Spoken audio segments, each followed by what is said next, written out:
Ang Marcos Martial Law Never Again na libro ni Raisa Robles sa mga public senior high school dito sa Pilipinas. At itutuloy po ito sa susunod na 6 na taon ng pagtatrabaho ko sa Senado. Kakatasin po yung sweldo ko para dito bilang isang maliit na ambag ng henerasyon ko na maikwento sa mga kabataan ngayon. Yung kwento, yung kasaysayan ng batas militar nung panahon ng diktadura. Para kahit hindi nila naranasan ito, wala silang posibleng alaala nito, marinig nila ang kwento ng mga kababayan natin, ng maraming kabataan din katulad nila, at malaman nila ang mga leksyon ng panahong iyon para sila bilang susunod na salinlahi, magabayan nila yung ating bansa na huwag nang ulitin yung mga pagkakamaling iyon. Huwag nang ulitin yung mga pagkukulang. Kaya maging totoo yung pamagat ng aklat na Martial Law Never Again. Lahat po ng mga public senior high school sa Pilipinas na maabot namin sa loob ng 6 na taon. Yung karamihan ng martial law babies, henerasyon ko, ay napaka-vivid ng alaala ng batas militar. Kasi yun yung panahon na naging aktivista kami. Tulad ko, teenager no, nasa high school, naging aktivista panahon ng diktadura. At gustong-gusto namin hanggang sa ngayon, ikwento sa mga mas bata sa amin. Yung aming mga karanasan, alaala, at leksyon, ayaw namin na makalimutan nila or mabura ito o mabago ng ilang mga kababayan natin na may agenda na huwag nang malaman, huwag nang singilin ng accountability, mabaon sa limot ang ganitong mga karanasan. Yung disillusionment or yung parang isang false nostalgia na napakagaling ng batas militar noon, napakaganda ng diktadura, ibalik natin iyan. Yan precisely yung sa tingin ko'y maling paniniwala na gusto naming matapatan sa pamamagitan ng pagbibigay nitong mga kopya ng Marcos Martial Law Never Again. It is never too late para gawin ang isang bagay na mabuti. At isa sa pinakamabuti, isa sa pinakakailangang gawin na bagay nating mga tao ay mag-alala, to remember. Yan po ating tungkulin, ating responsibilidad. Kasalanan po natin kung hindi malaman ng mga kabataan ang totoong kwento at kasaysayan ng nakaraan. Kapag nagkulang ang henerasyon namin sa ganitong tungkulin, magiging kasalanan din namin ang kasalanan ng paglimot ng susunod na henerasyon.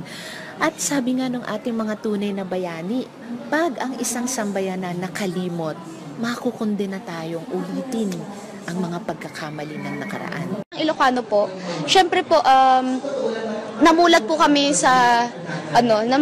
na maraming nagawa si Marcos, na dapat siyang tularan dahil isa nga po siyang matalinong presidente. Kumbaga po, marami nga pong nangyari sa martial law na patayan or what.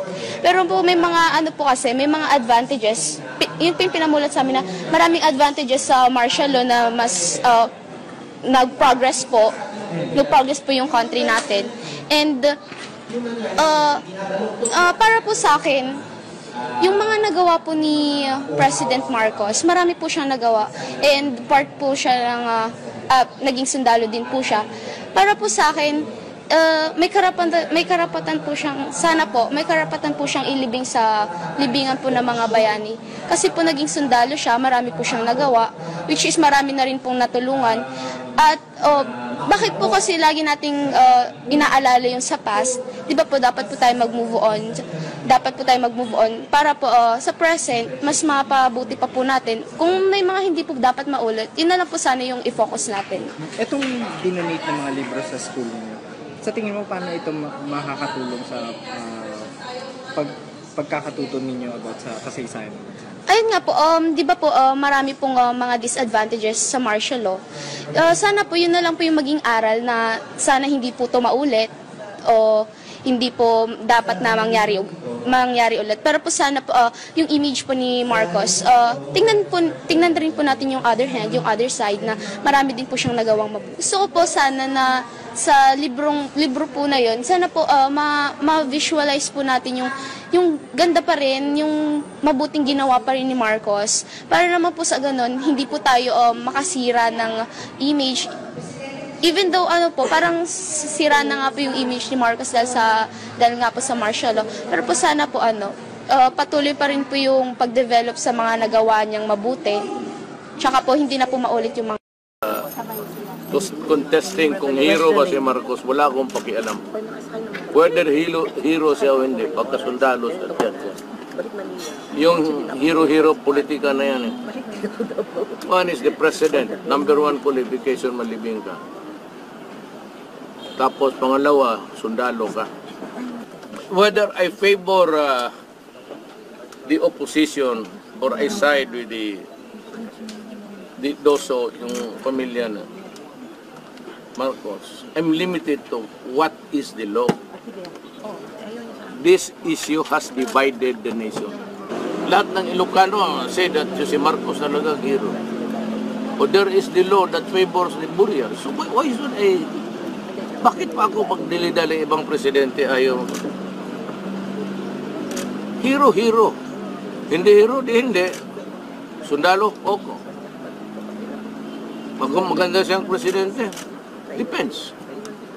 Almost half of the country says that he was a good president, lalo na mga Ilocano. O di nasasaktan sila nitong ginagawa ngayon. So hindi nahihil yung lahat ng Ilocano, ang sikreto lang, may galit yan.